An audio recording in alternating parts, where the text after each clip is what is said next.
এই এপিসোডে আমি 3D স্টুডিও ম্যাক্স 2014 এর ইন্টারফেসটা নিয়ে আলোচনা করব। প্রথমেই উপরে রয়েছে ক্যাপশন বার। আমি পূর্বেই এটাকে দেখিয়েছি। এখানে বেশ কয়েকটা গুরুত্বপূর্ণ টুল রয়েছে যেগুলো খুব বেশি সচরাচর প্রয়োজন হয়, সেই জন্য এই টুলগুলো এখানে দেওয়া হয়েছে, যেমন নিউ, ওপেন, সেভ, আনডু, রেডু। এগুলোর মাধ্যমে মূলত খুব দ্রুত কোনো কমান্ড এখান থেকে দেয়া যায়। এরপর রয়েছে অ্যাপ্লিকেশন মেনু। এখানে ক্লিক করলে অ্যাপ্লিকেশন মেনুটা দেখা যায়, দেখতে পাচ্ছি।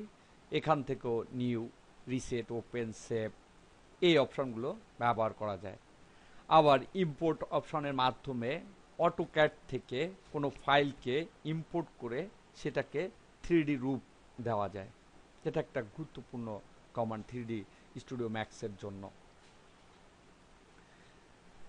এরপর রয়েছে মেন মেনু, দেখতে পাচ্ছি এটা হচ্ছে মেইন মেনু। এখানে বেশ কয়েকটা মেনু রয়েছে, তবে এই মেনুটা লিমিটেড মেনু, অর্থাৎ এখান থেকেই সমস্ত কমান্ডগুলো পাওয়া যাবে না।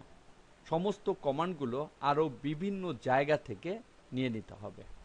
তবে এখানে গুরুত্বপূর্ণ কমান্ডগুলোর মধ্যে অনেক কমান্ডই এগুলোর মধ্যে রয়েছে। এটা হচ্ছে মেইন মেনু। এরপরে এর নিচে রয়েছে মেইন টুলবার। এখানে যে টুলবারটা দেখতে পাচ্ছি, এই টুলবারটার নাম হচ্ছে মেইন টুলবার। এখানে বিভিন্ন গুরুত্বপূর্ণ টুল রয়েছে, দেখতে পাচ্ছি এগুলো বিভিন্ন গুরুত্বপূর্ণ টুল। এই টুলগুলোর মাধ্যমে বিভিন্ন সময় বিভিন্ন কাজগুলো করা যায়। তার মধ্যে এখানে দেখতে পাচ্ছি মডিফাই অংশ, যেমন মুভ, রোটেট, স্কেল, এগুলো কোনো ইমেজকে মডিফাই করা যায়। এই মেইন টুলবার ব্যতীত আরও কয়েকটা টুলবার রয়েছে, সেগুলো বিভিন্ন প্রয়োজনে বিভিন্ন সময় নিয়ে আসা যায়। এই টুলবারগুলোকে আনার জন্য এই মেইন টুলবারের যে কোনো খালি জায়গায় গিয়ে মাউসের রাইট ক্লিক করতে হবে। দেখতে পাচ্ছি এগুলো হচ্ছে একটা একটা টুলবারের নাম। আমি এক্সিস্ট কনস্ট্রেন্টস এই টুলবারটা নিয়ে আসি, এর উপর ক্লিক করি, দেখতে পাচ্ছি এখানে একটা টুলবার আসছে। এই টুলবারগুলো ডকেবল, অর্থাৎ এটাকে মুভ করা যাবে। আমি এখানে ক্লিক করে এটাকে মুভ করতে পারি। আমি এখানে বসিয়ে দিতে পারি, দেখতে পাচ্ছি এখানে বসে গিয়েছে। আবার এখানে ক্লিক করে এটাকে ফ্লোট করে নিয়ে আসতে পারি। বাদ দেওয়ার জন্য এখানে ক্রচে ক্লিক করতে হবে। বামে একটা খালি অংশ দেখতে পাচ্ছি, এটার নাম হচ্ছে ভিউপোর্ট প্যানেল লেআউট টুলবার। এটা এখন এমটি অবস্থায় রয়েছে, এখানে কোনো কিছু নেই।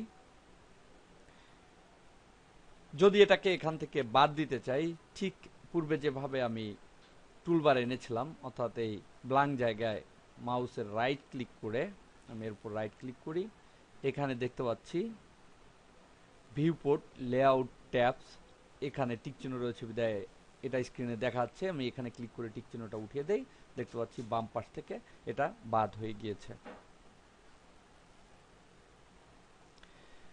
এখানে এটাই হচ্ছে ইন্টারফেসের মেইন এরিয়া। এটাকে বলে ভিউ পোর্টস। 4 ধরনের ভিউ পোর্ট সাধারণত ডিফল্ট অবস্থায় দেখা যায়। এটা হচ্ছে পার্সপেক্টিভ ভিউ, মূলত এখানে পার্সপেক্টিভভাবে ক্যামেরাটাকে ধরা হয়। 3Dটা একদম পুরোপুরি 3 পাশ একসঙ্গে দেখা যায়, অর্থাৎ 3D বলতে যা 3 পাশ একসঙ্গে দেখা যায় সেটা হচ্ছে 3D। এই ভিউর মাধ্যমে কোনো একটা অবজেক্টের 3 পাশ একসঙ্গে দেখা যায়। এটা হচ্ছে দেখতে পাচ্ছি ফ্রন্ট ভিউ, কোনো অবজেক্টের ফ্রন্ট থেকে অর্থাৎ সামনের পাশ থেকে কিভাবে দেখা যাবে।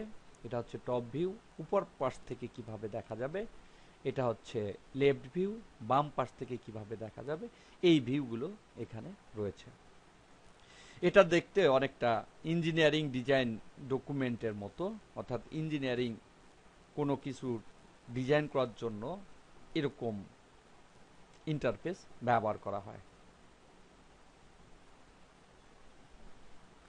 এই তিনটাতে মূলত 2D প্রেজেন্টেশন করা হয়, অর্থাৎ 2Dর মাধ্যমে কোনো অবজেক্টকে দেখা যায়, এবং এটার মাধ্যমে মূলত 3D ভাবে কোনো অবজেক্টকে দেখা যায়। রাইট সাইডে রয়েছে কমান্ড প্যানেল। এটা হলো 3D স্টুডিও ম্যাক্সের হার্ট। এখানে বেশ কয়েকটি সাব প্যানেল রয়েছে, দেখতে পাচ্ছি বেশ কয়েকটা সাব প্যানেল রয়েছে। এর মাধ্যমেই মূলত বিভিন্ন ড্রয়িং, মডিফাই এই কাজগুলো এর মাধ্যমে করা হয়। এই জন্য এই অংশটাকে বলা হয় এই প্রোগ্রামের হার্ট। এটাকে রিসাইজ করা যায়। এখানে ক্লিক করে মাউস পয়েন্টারটা এভাবে আসলে ক্লিক করে বাম দিকে ড্র্যাগ করে দেখতে পাচ্ছি এভাবে রিসাইজ হয়েছে। যদি এটাকে ফ্লোট করতে চাই, অর্থাৎ এই উইন্ডো থেকে আলাদা করে নিয়ে আসতে চাই, তাহলে এখানে মাউসের রাইট ক্লিক, এখান থেকে ফ্লোট অপশনটা নির্বাচন করতে হবে। দেখতে পাচ্ছি এটাকে ফ্লোট করে এভাবে মুভ করা যাবে।